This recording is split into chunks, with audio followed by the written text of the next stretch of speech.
I'm Billy S, welcome back to the channel. Today we're ranking all 7 FromSoftware Soulsborne games, from Demon's Souls all the way to Elden Ring. I've spent the last 6 months ranking every boss fight and area from these games, but now comes the ultimate question. Which Soulsborne title is the best?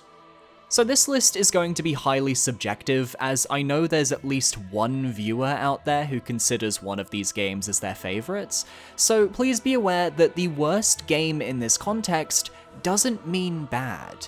I'd like to stick to the pros of the games while summing up their cons towards the end of each entry, so hopefully this promotes a more positive discussion in the comments. With that being said, all 7 Soulsborne games ranked. And let me know your favourite game in the comments below. Some say that your first Souls game will always be your favourite, and I'm here to tell you that's wrong, but not entirely. You see, my first experience with FromSoft's work was Dark Souls 2 back in 2014, and Dark Souls 2 will be taking the last place spot on today's ranking. The land of Drangleic is varied, filled with colourful locales that very loosely connect to each other. From poison towers to iron keeps, ruins in the ocean to a secret pirate cove, there was so much freedom in how the world was designed that allowed the developers to create all the classic level types while not needing to constrain themselves to the Metroidvania interconnected world design of Dark Souls 1. Branching out more at the start gives players tons of options for how they want to progress.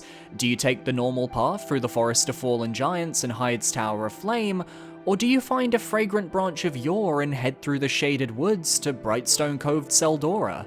The world layout is honestly most reminiscent of Demon's Souls, as none of the different paths to each of the 4 Lord Souls ever interconnect. Once you go down the pit, you're there until you beat the Rotten. Once you go to Huntsman's Copse, it'll only take you to the Iron Keep. I love this game's lore. It's one of my favourites as people try to piece together just what the Kingdom of Drangleic truly was. How does everything fit? Who are all these people in the lore? There are kingdoms we hear about but never see, characters with tragic one-off stories, and bosses with lore to match the best of the other Souls games. I'm looking at everything to do with the Iron King, Sir Alon, the Fume Knight, and the Iron Keep as the best example. The early to mid-game of Dark Souls 2 is definitely its strongest aspect, as if you struggle with one path, just take another. You get more than enough souls from the many bosses you'll find to level up well enough.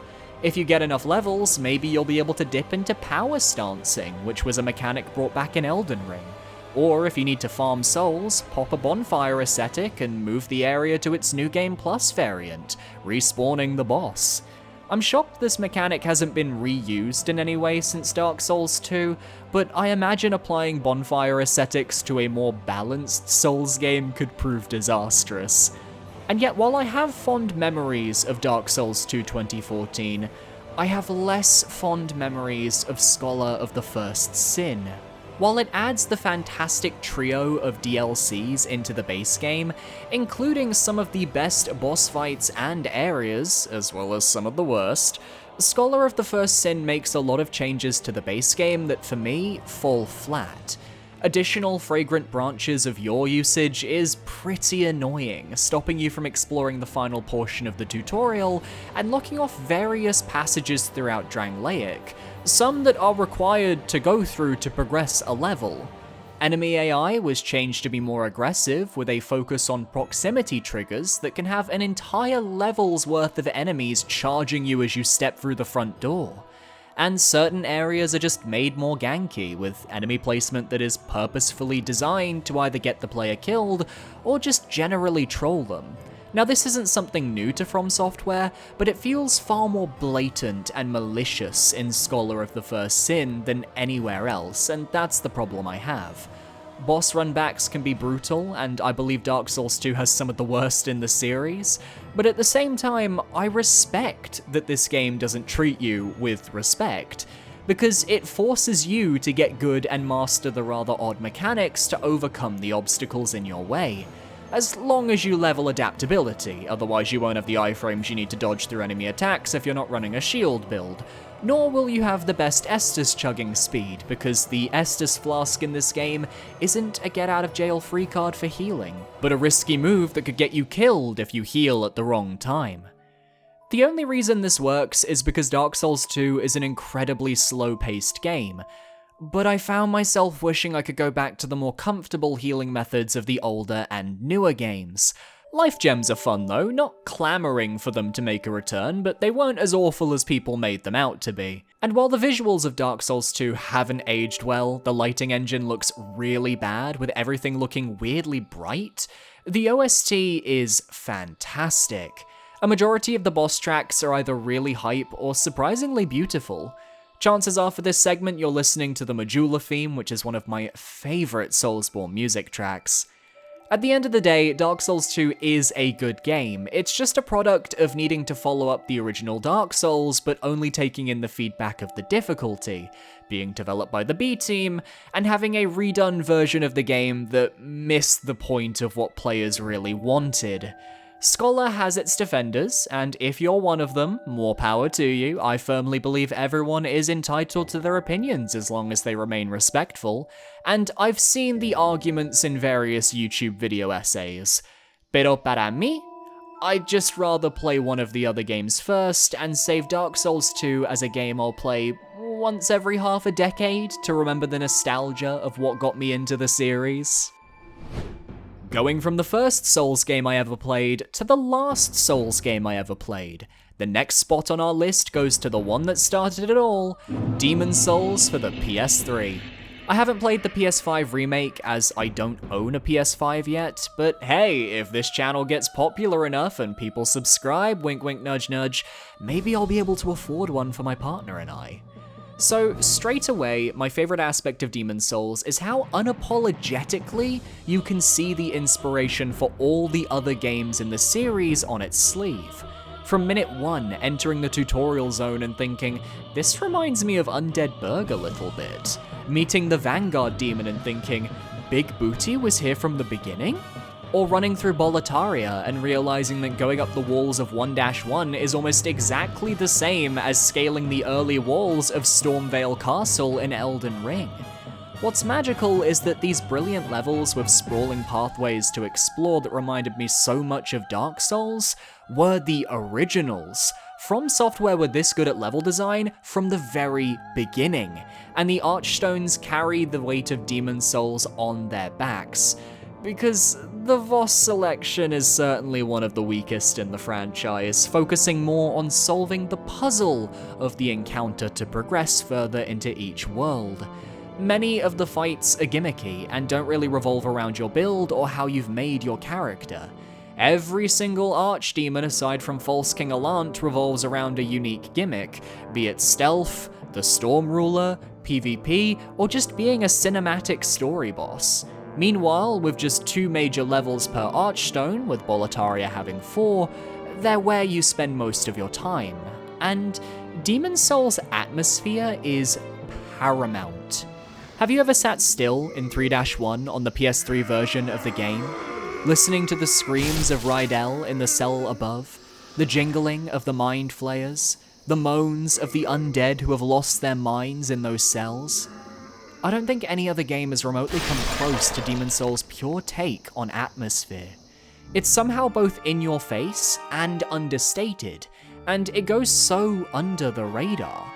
Now, Demon's Souls can be a bit confusing. World tendency is a mess for new players, as you can never go out into the Archstones in your human form lest you die and make the game more difficult. And if you don't go in with a guide, you'll likely miss certain world events that only occur at pure white or pure black. And that would make you miss out on some of the more infamous NPC battles and characters. There's also a weight limit to your character, and if you don't start putting your ores with Stockpile Thomas, you're gonna have a miserable time collecting items in various levels. Or how about consumable healing that you can just farm forever? It's similar to life gems in Dark Souls 2, and you can tell that by the time Bloodborne came out, they learned to not let players have infinite healing. Demon's Souls also started some tropes that continued to this day that people aren't so fond of. Swamps, for example. I actually like the Valley of Defilement and the Swamp of Sorrow, but I understand some people hate them and hate that Miyazaki will never stop adding poison swamps to his games. But I think we just have to cope on this one. Or how about the unkillable dragon gimmick from 1-2 that returns in Dark Souls 1 with the Hellkite Bridge, and Dark Souls 3 both on the High Wall of Lothric and in Castle Lothric, where you'll get hit by dragons and their fire breath as level hazards. Or Patches. I love him. My boyfriend hates him. So you guys tell me if Patches is a worthwhile series inclusion or not. For me, Demon's Souls succeeds so well in telling a story, having an atmosphere, and keeping the player invested in the world of Boletaria, and is quite replayable. But I do love me some boss fights, and the bosses just don't cut it in this game outside of False King Alant and his Dracula Castlevania-esque vibe. At least I get to enjoy the unique OST when I play the original version. It's a shame that Personality didn't quite make it into the remake, but let me be clear, I know the remake is a great way to experience Demon's Souls for new players, just if you ever have the time, go back and try the PS3 version. It truly feels like playing Dark Souls again. If I could just take a few moments of your time, I'm trying to reach 10,000 subscribers by the end of 2023. I don't know if we can do it, but I'd love to try. Look at how many of my viewers aren't subscribed. Let's rectify that. Be sure to parry that subscribe button so you can stay up to date on my weekly content. Back to the video. If you asked me a few years ago what my top 3 Soulsborne games were, I would have included Sekiro. But since then, I've replayed all the games multiple times, and I've come away with a few more mixed feelings overall, which means that Sekiro Shadows Die Twice is my 5th place game. But by no means is that indicative of quality, because I only have positive things to say about Sekiro. It's the one game in the Soulsborne moniker that stands out as wholly unique, because there are many debates as to whether it even deserves to be a Soulsborne game. You only have one build type, which can be altered with shinobi prosthetics, but in reality, you're playing a fixed character with fixed abilities and the same progression path each time you play. Yet this game has some of the most fluid combat FromSoftware has ever created once you learn its rules and understand that Sekiro, at its core, is a rhythm game with action elements. It's telling a very simple story, one of a shinobi who wishes to do whatever he must to save his lord, and depending on the path you take, you'll be aiming for one of 4 distinct endings.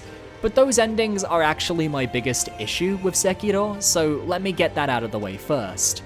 In order to get anything done in this game, you have to go back and forth between NPCs constantly. Sometimes having to eavesdrop on them, praying they'll drop a specific item, or a trigger will commence that lets you progress their questline. And I don't understand how anybody figured some of this out for the first time, because it's so convoluted, more so than your regular Souls NPC quest. In the Dark Souls games, you pick an ending when you reach the flame, and in Dark Souls 3 there are others depending on the small actions you take. In Sekiro, it's fetch quest after fetch quest. The least interesting part of the game happens to be the most vital. And you have to do this to get access to one of the game's hardest optional fights, Owl Father. But it is worth it because Sekiro's boss roster is tailor-made for the single playstyle of the shinobi, and thus everything can be reasonably balanced around your abilities.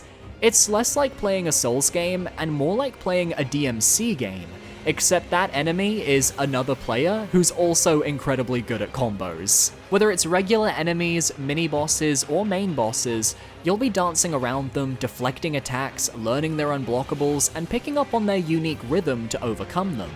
Upgrades are simple as beating mini-bosses to get prayer beads for your health and posture, while beating main bosses gets you memories you can trade for attack power.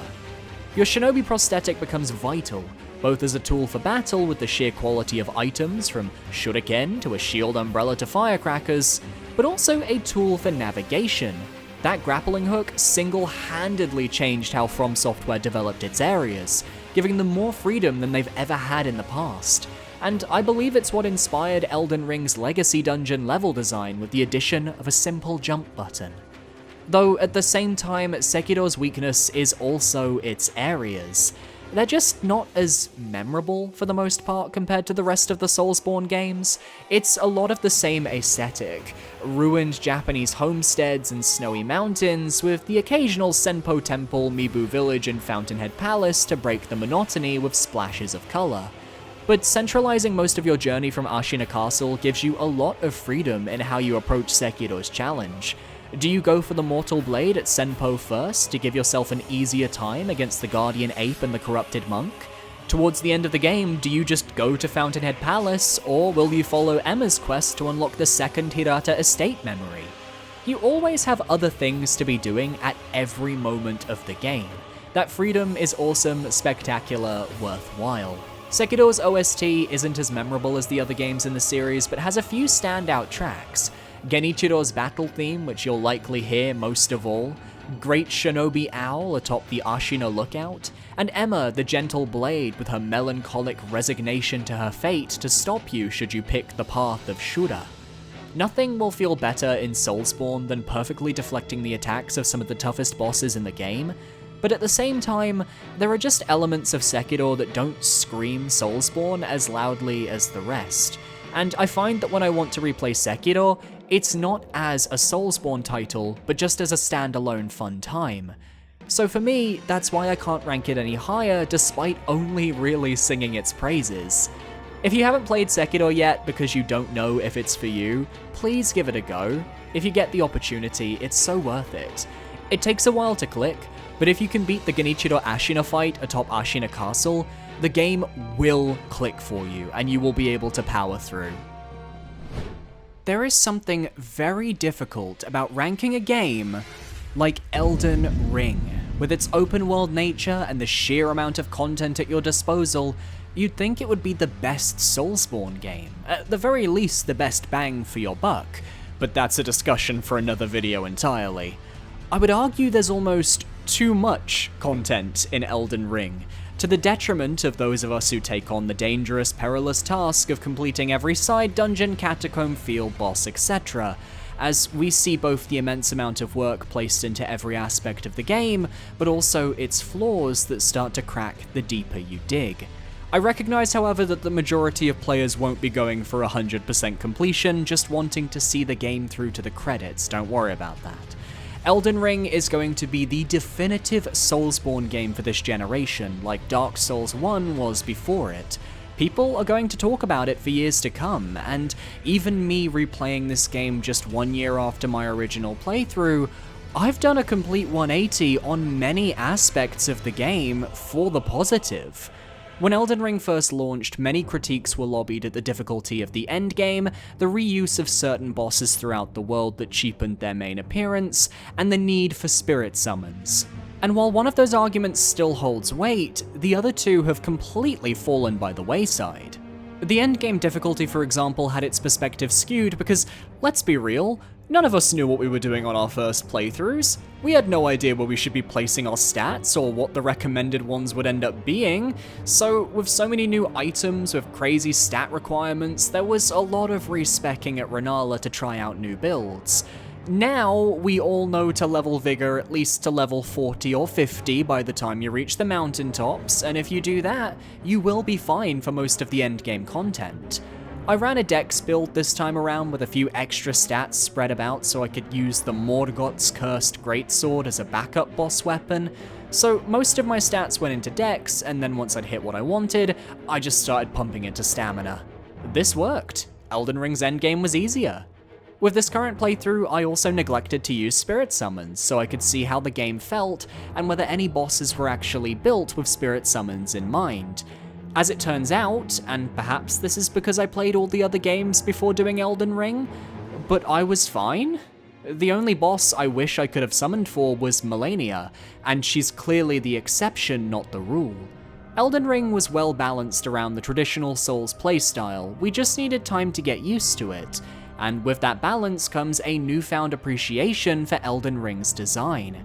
The bosses are more aggressive and difficult to accommodate for the new techniques like guard countering, jump attacks, and just the general speed of the game increasing. Now you attack during boss combos, you don't wait them out like in Dark Souls 3. It becomes more about trading blows and identifying those openings as best you can. And some of these fights are amazing, visually and mechanically. Mohg Lord of Blood, Starscourge Radahn, Morgoth the Omen King. None of the major boss fights feel the same. There's always a little twist to them, though I do dislike that some bosses, such as the aforementioned Mohg, have other versions of them you can fight in the game. It acts as a preview, yes, but it also acts as padding. Blatant padding. Or in the case of Astel, the opposite, padding an endgame area with a previous boss that was so unique until we discovered the secondary fight. I really wouldn't recommend fighting every boss in this game, especially the field bosses. The dungeon ones I get because you want the equipment or spirit ashes that come with them, but I didn't need to fight 4 Deathrite birds, or all of the Knight's cavalry as an example. The open world is vast and has so many small pockets to explore. Most of the smaller dungeons are fun the first time through, and a majority of them do feel different enough in their mechanics to not get repetitive, with the exception being the various catacombs. They needed something else, a different enemy type than those imps, more pallets for the walls aside from those dreary grey tombstones, and not overusing the Erdtree Watchdog boss. On the flip side, you have some of the best designed areas FromSoftware has ever created in the Legacy dungeons. You'll explore Stormvale Castle for the first time and realize there's 50 different ways to progress the level, all valid and possible. You see Lanedale for the first time and realize as you start exploring, I can go everywhere in this city. And there's a second half, a sewer system just below.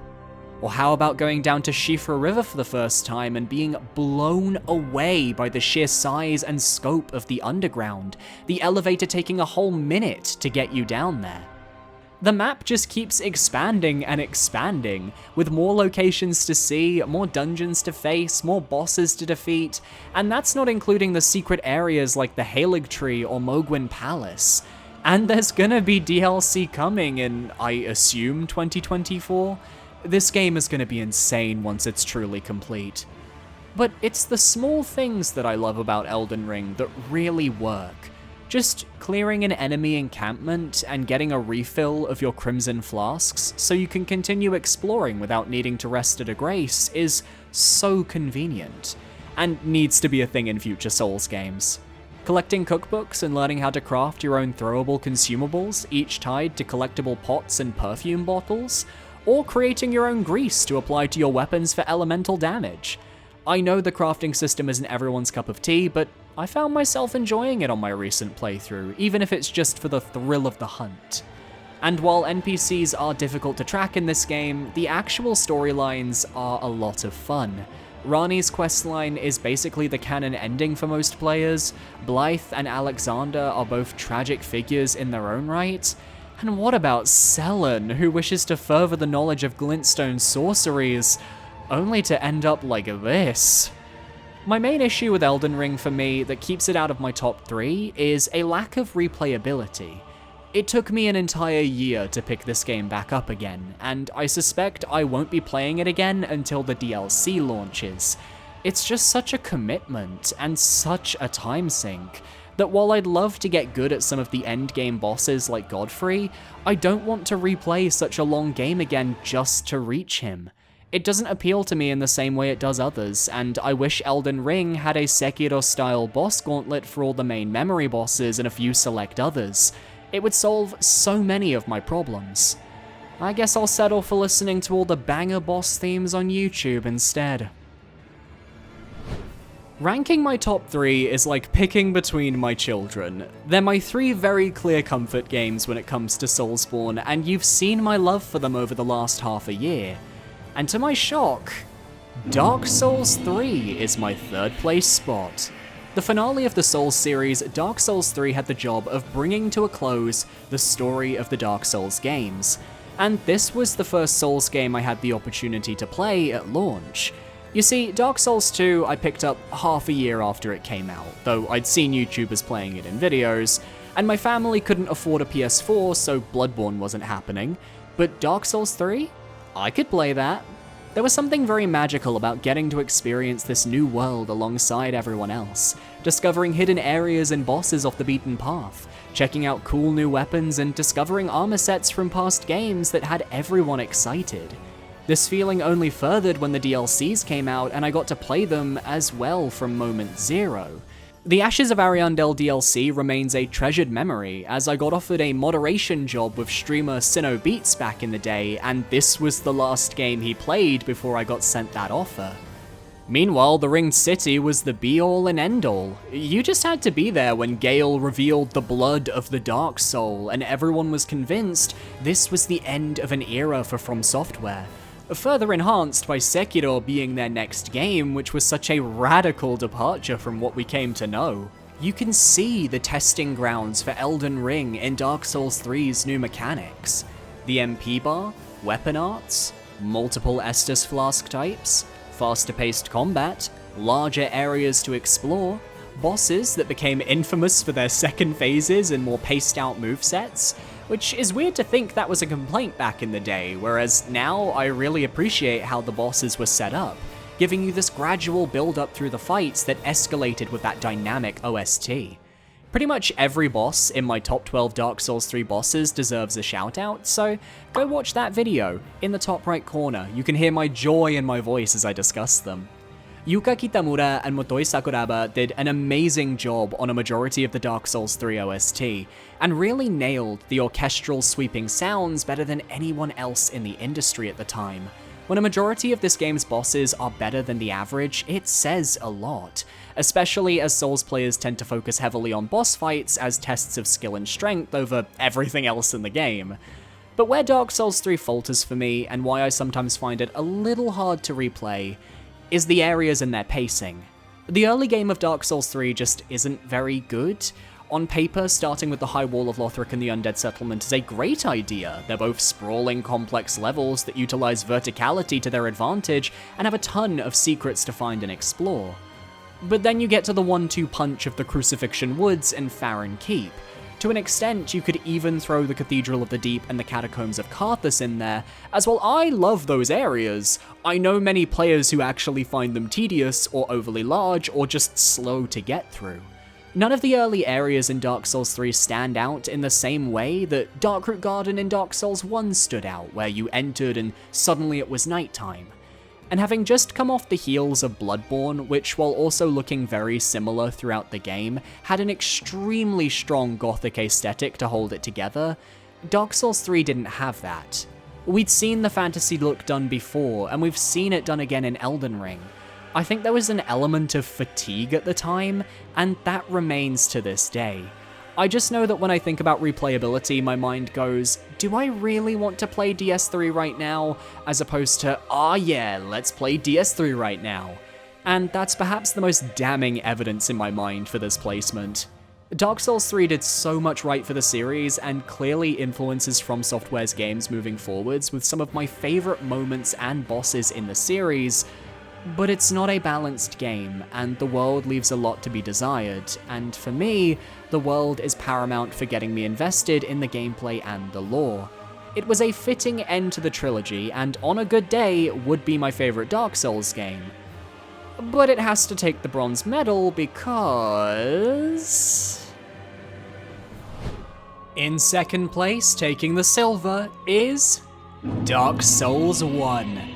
I really wanted to try being contrarian for the sake of playing devil's advocate, but when I think about how much fun I've had with the Soulsborne games, Dark Souls 1 is always there at the tip of my tongue waiting to be replayed for the 50th time. After all of the Soulsborne games, Dark Souls 1 was the one that I was inspired to do ranking videos for at first, and without it, I wouldn't be sitting here right now. So let's try and explain these feelings, shall we?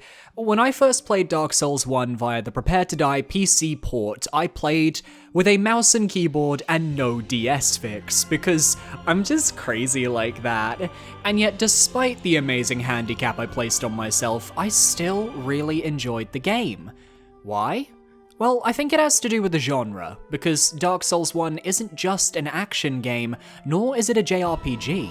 The secret genre that many of us figured out over the years is that Dark Souls 1 is a Metroidvania. You're exploring an interconnected and intimate world from your hub of Firelink Shrine, where there are connections to just about every area in the game. No matter where you want to go, it's a short walk and a jaunt to get where you need. All the while, you're dealing with a variety of different enemies that all work on the same system as you, because you're all the same speed, you all have the same type of stamina. Their moves are slow and deliberately wound up, which actually makes getting good at Dark Souls very accessible. You don't need god-tier reaction speeds like in Dark Souls 3 or Elden Ring, you just need a good shield, a strong weapon, and you'll be good to go. As the game challenges you instead with different enemy setups, firebombers in the Undead Burg, enemies that slow down your movement in Darkroot Garden, the little toxic dart fuckers in Blighttown. I feel like more than any other game, the world of Dark Souls is ingrained into my memory, because unlike every other game, you can't warp, at least not at the start. The journey from the tutorial to Anor Londo is some of the best paced gameplay I've ever had the experience of witnessing. It's just so perfectly done, forcing you to learn about this world you're exploring because you might just get stuck somewhere and have to find your way out. I've told the story before of my boyfriend who managed to get to Tomb of the Giants before getting the Lord Vessel, and he had to climb his way back out. Getting some good upgrade materials in the depths, then realizing you want to upgrade your weapons to a certain point, meaning you'll need to make a trip back to Andre, and assessing if it's worth the risk is the stuff I live for. It almost has this roguelike effect, where even though you don't lose anything other than souls when you die, you feel like you lose things when you die. Every decision is tense as you're learning the game. And that's why it's so replayable, because when you know the game world, like any good Metroidvania, once you're familiar with those connections, you can tackle areas in very different ways. Master key down to Blighttown or Darkroot Basin without even going to the Undead Burg. The depths? Who has time for that? Let me just climb the best ladder in Dark Souls 1 and go say hi to Sif early, shall I? No 20,000 souls for the Crest of Artorias for me, thanks. The joy of Dark Souls for me is how easy it actually is now. I can hop in, go where I want, kill whatever boss I want, and do it quickly and easily. I feel like I have intimate knowledge of the game's mechanics, and I realized while recording footage for the game this year, this is a game I won't get bored of. We all have those comfort games that we adore and replay constantly. My boyfriend loves the original Resident Evil 4 and the Devil May Cry games, while I like Dark Souls and Pokemon Mystery Dungeon. Nostalgia is such a strong feeling, as it certainly fuels my love for Dark Souls 1. I have such a fond time remembering my first battles against Artorias or Manus, beating Ornstein and Smo for the first time ever, discovering the Painted World and getting trapped there, or emerging out onto Ash Lake and having my mind blown. All the while, one of my favorite composers, Motoi Sakuraba, went off to create such an iconic soundtrack that is both reminiscent of his past words on titles like Golden Sun or the Tales series, while also having an identity all of its own. This game has the most classic lore, Artorias of the Abyss, the tragedy of the Four Lords and all of their hubris, Sigmar of Katarina, Solaire of Astora. While Dark Souls 3 and Elden Ring may be better games on a technical level, there's a sense of heart and care that comes from Dark Souls 1 that simply has never been replicated. Well, almost. Of course, by process of elimination, we all know that my favorite Soulsborne game, and was there even a shadow of a doubt, it's Bloodborne. The reason I bought a PS4 in the first place, the title that truly reflects my birth country of the UK by showing what London looks like right now. How could I not fall for this gothic architecture and bestial content that slowly morphs into a Lovecraftian nightmare as the game progresses? Bloodborne comes the closest to Dark Souls 1 in terms of having an interconnected world design, as everything revolves around the city of Yharnam, home of the Healing Church and blood administration. Here you'll get a little bit of Yharnam blood of your own and explore the streets of the central Yharnam, make your way to the Cathedral Ward, and then begin exploring the forest hamlets and Hemwick charnel lanes around as you hunt beasts along the way. The level design and layout of Bloodborne is stellar.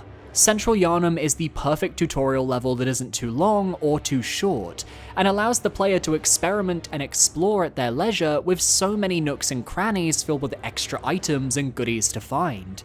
And this really is the entire game. Every location has secrets to uncover, hidden bosses and enemies and runes and weapons, and Bloodborne areas just feel really fun to run through, because aside from maybe the Forbidden Woods, which is just overly massive, every other area feels just the right size to not be overwhelming, yet also not be over too quickly. The enemy variety is astounding, starting off with werewolves, lycans, and villagers, before slowly morphing into tentacles, paranoia, and horrifying fishmen. Yet there's a through line with all the enemies, and that's that, quite simply, no matter what species you are, you bleed just like everyone else. Blood is such a focal point of this game's aesthetic design and gameplay, what with you collecting blood echoes to level up your character. Every attack will spray the blood of your enemy across the cobbles, and God forbid you get a visceral on a pig's ass. There are no accidents in fisting. Yharnam is this hostile world where everything truly is out to hunt you, so your goal is to become the apex predator, setting your sights on bigger marks as you go until you're taking down the very gods that govern the land, lining yourself with eyes and delving deep into the nightmares that weave the very fabric of reality. Yet what I love most about Bloodborne, and I think we can all agree on this, is its refreshing take on combat. Unlike Sekiro, which is a dance of parries and flourishes, or the average Souls games where you're dodging attacks and blocking, waiting for the right moment to attack, Bloodborne is all about aggression. Bloodborne is all about aggression. You are the hunter, you're the big boss. And if you play aggressive and don't fear trading damage, you'll go very far in this game, because the rally system that allows you to regain health you've just lost as long as you attack an opponent practically encourages you to continue getting your hands dirty. There's no need to hold back unless you're close to death and need to pop a blood vial, or you want to use the environment to refocus. And this playstyle is further enhanced by the sheer weapon variety on offer. For the most part, no two weapons feel exactly the same in Bloodborne. There are 26 to find throughout the main campaign and DLC, but in reality, there are 52 weapons, as Bloodborne's offerings are trick weapons, because every weapon has a secondary form. The Threaded Cane is a cane that can become a crowd-clearing whip. Ludwig's Holy Blade is a small sword that can become a giant Final Fantasy-style blunt weapon. The Kirkhammer, my personal weapon of choice, can be both a sword and a giant fucking hammer. And then you have some of the genius weapon designs such as the Whirligig Saw, the Amygdalan Arm, the Ligarius Wheel, the Rakuyo, the Hunter Axe, and more. There's a weapon out there for every player and playstyle, you just need to find it. Some of the best happen to be quite far into the game, but that's okay. New Game Plus is vital for Bloodborne, given the multiple endings it offers includes a secret boss if you chow down those umbilical cords. The lore of Yharnam is fascinating too, very self-contained compared to prior Souls games. Everything happened within just a few generations, and as you delve deeper, you truly begin to go insane from the insight as you realize this game isn't about a hunt, but every faction wanting to connect to an old one or summon an eldritch horror. When in doubt, blame a great one. And let's not forget the bosses. I truly believe Bloodborne has some of the best fights in the series. The Old Hunters DLC is absolutely stacked, but you also have most of the early game fights like Cleric Beast, Gascoigne, Bloodstarved, Shadows of Yharnam, and late game ones like Gurman and Ebrietas really bringing this game to a new level. It's not got the best bosses in the series overall, I still feel that goes to Dark Souls 3, but it's a close second or third. And combine that with the amazing combat, the great area design, the weapon variety, the lore, and that jaw-dropping OST, it's no wonder that Bloodborne is a perfect blend of what I love about Soulsborne, and it's short enough to replay multiple times. Now, I didn't mention the Chalice dungeons, and I'll mention them briefly now. They are their own separate beast. If you like roguelike style dungeon crawling, you'll love them. if you hated the catacombs in Elden Ring, you won't love them. But they have some unique boss fights within that you won't get anywhere else, and are worth exploring at least once, even if just to get the Queen Yharnam trophy. Yeah, Bloodborne's my favourite game FromSoftware has made so far, and it's easily in my top 10 games of all time. Would be top 5 if I didn't have to farm blood vials in Central Yharnam every time I ran out. The question is though, where's the PC port with 60 FPS, Sony? Thank you everyone for tuning in to today's video. I wonder if that ranking was controversial, I have no idea, but of course, it's subjective. It's just my opinion, it's how I feel, and I'm glad I finally got that out to you guys. What type of ranking videos would you like to see next from Soulsborne? Leave some suggestions down below because, you know what? I'm gonna need them. And thank you so much for watching. Please be sure to parry that subscribe button so you can stay up to date on my weekly content. My socials are on screen now, feel free to follow where you feel comfortable. I recommend my Twitter. A massive shout out to my patrons over on Patreon. Your support keeps this channel alive, thank you so much, and I will see you next time. Adios.